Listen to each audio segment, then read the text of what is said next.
रत्नागिरी जिल्ह्यातील पूर्णगड या छोट्याशा पण पवित्र गावात 1 जून 1951 रोजी एका साध्या कुटुंबात एका बालकाचा जन्म झाला।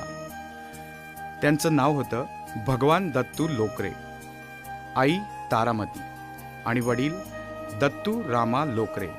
यांच्या संस्कारांनी वाढलेलं हे बालपण अत्यंत साधं होतं, पण भक्तीने आणि मूल्यांनी समृद्ध होतं। कारण त्यांच्या घरात भजनाची परंपरा होती आणि ही परंपरा केवळ काही वर्षांची नव्हती, तर तब्बल 5 पिढ्यांपासून अखंड वाहणारी भक्तीची गंगा होती।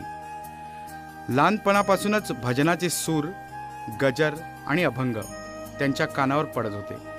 पूर्णगडमध्येच त्यांचं प्राथमिक शिक्षण पूर्ण झालं। 1970च्या सुमारास स्वप्नांच्या शोधात आणि स्वतःचं अस्तित्व घडवण्याच्या ध्यासाने त्यांनी मुंबईकडे वाटचाल सुरू केली। लहान मोठ्या नोकऱ्या करत दिवस कष्टात जात होते।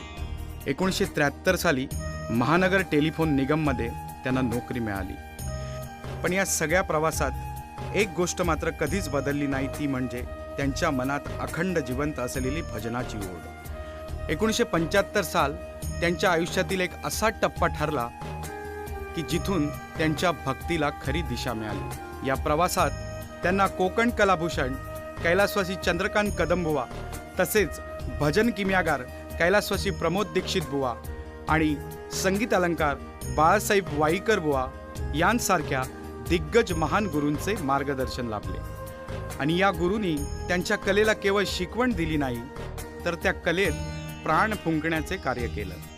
गुरूंच्या प्रत्येक शिकवणीतून त्यांच्या आवाजात परिपक्वता येत गेली, त्यांच्या सादरीकरणात आत्मविश्वास वाढत गेला आणि त्यांच्या भजनात एक अशी शक्ती निर्माण झाली की जी थेट श्रोत्यांच्या हृदयाला स्पर्श करू लागली। चांदा ते बांधा अशा असंख्य गावांमध्ये त्यांनी आपली भजन सेवा सादर करत प्रत्येक ठिकाणी भक्तीचा एक वेगळाच दरवळ निर्माण केला।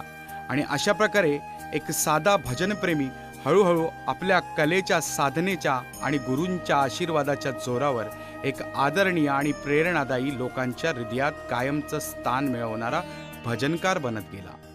त्यांच्या सुरांचा प्रवास हळूहळू सर्वत्र पोचू लागला आणि दूरदर्शन, आकाशवाणी तसेच नामांकित कॅसेट्स कंपनीपर्यंत त्यांच्या कलेची दखल घेतली जाऊ लागली, जिथे त्यांच्या आवाजाने लाखो घरांमध्ये भक्तीचा नाद घुमू लागला।